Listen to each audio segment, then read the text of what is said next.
Sunday night on BBC One at 6:30 Destination Barbados for a tropically sun-drenched Songs of Praise.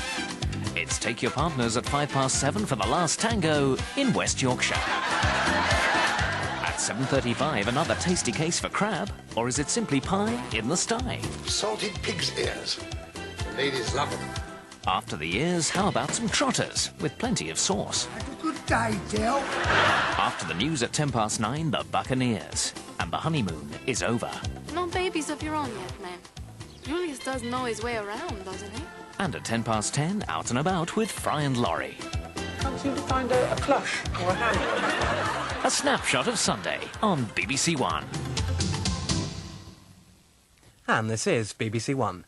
Now it's time for the early evening news with Moira Stewart.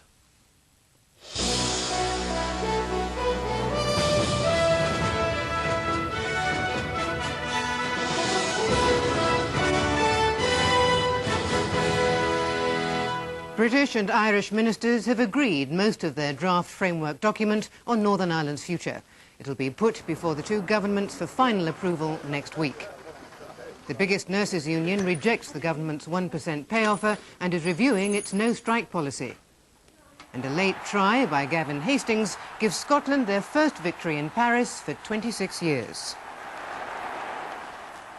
Good evening. The Northern Ireland Secretary Sir Patrick Mayhew and the Irish Foreign Minister Dick Spring say there are no significant differences between them on the way forward in Northern Ireland. They were speaking in Dublin after reaching agreement on most of their framework proposals on the future of the province. They said a draft document would be ready for each government's final approval next week. Today's 5-hour-long meeting was supposed to put the finishing touches to the British and Irish framework document. The ministers emerged to give the impression that the document was almost complete, but that they didn't want to pop any champagne corks for fear of stealing the thunder of the official launch, which is expected to coincide with a prime ministerial summit. We now have no significant matters of substance between us. We shall be in contact over the weekend with minor matters to be resolved, and then we hope to be in a position to go to our governments next week.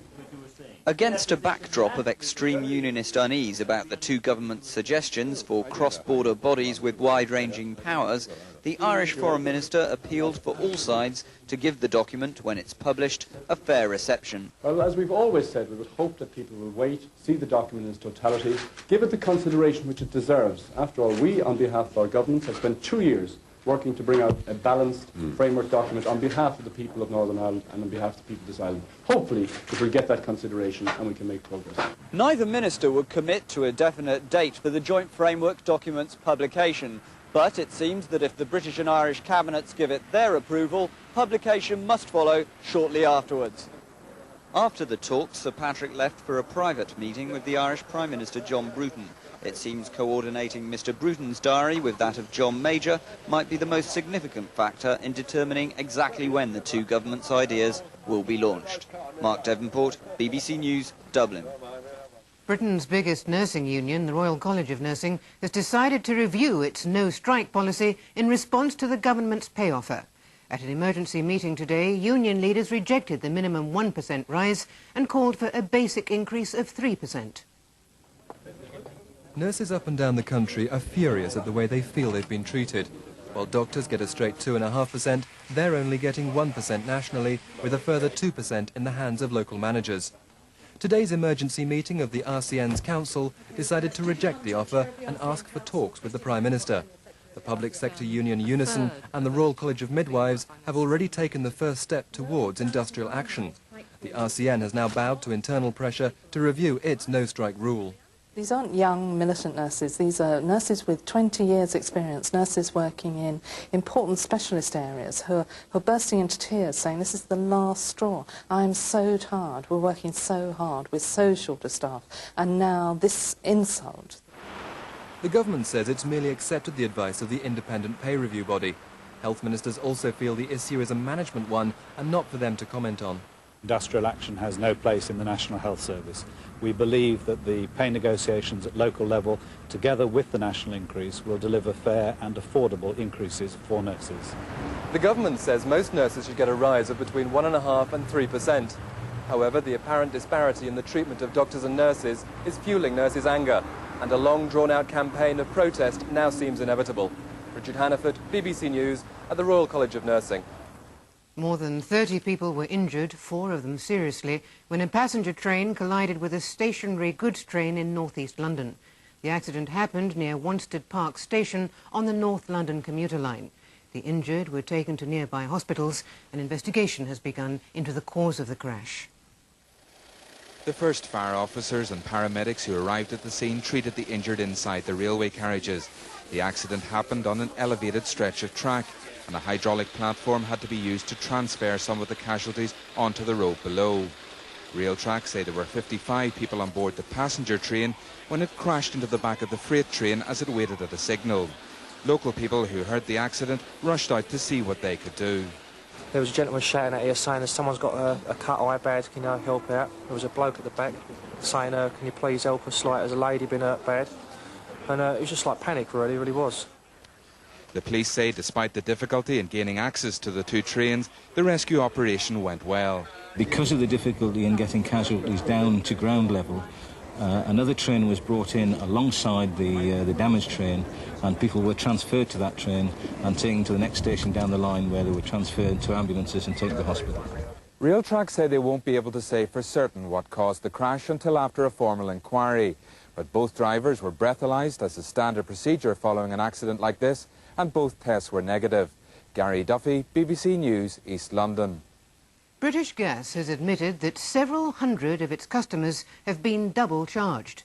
Those affected were among 1 million or so who'd opted to pay their bills by direct debit, but found their standing orders had not been cancelled. British Gas says the banks are partly to blame for not following the instructions on their forms. The company has promised a full refund, including any bank charges. It's also offering a £5 discount and a letter of apology. England and Scotland have remained on course for Rugby Union's Grand Slam after contrasting victories this afternoon.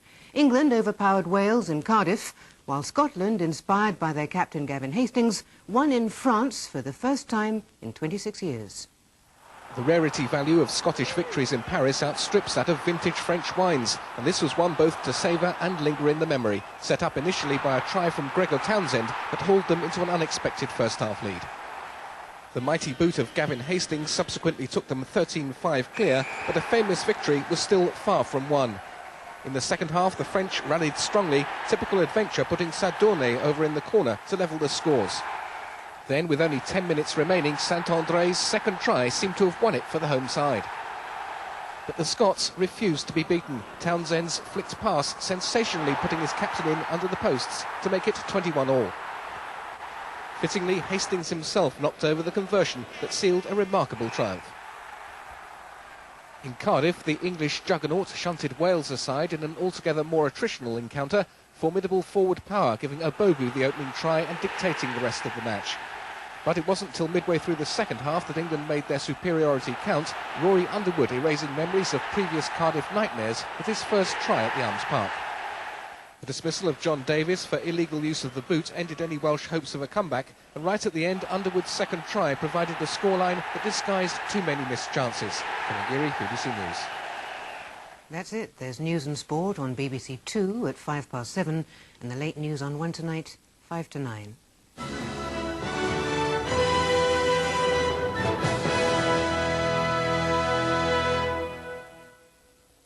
Good evening to you. There's wind and rain for all of us tonight, but probably not enough rain to dampen the spirits of the Scots or the English Rugby Union fans. Some pretty tricky crossings, though, back from Paris, as this system brings in some gale force winds across the country in the next few hours.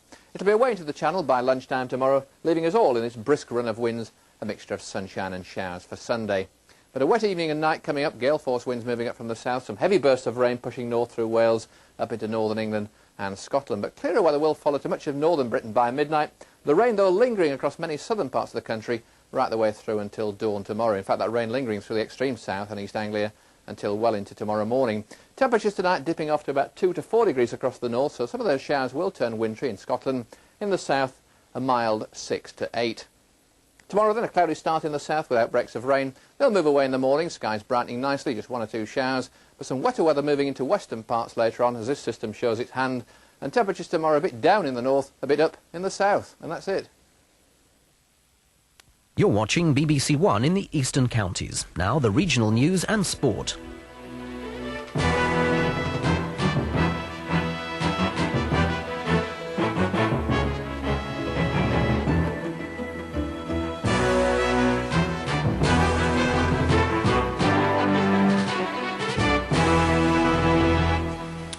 Very good afternoon to you. More than 300 people held up traffic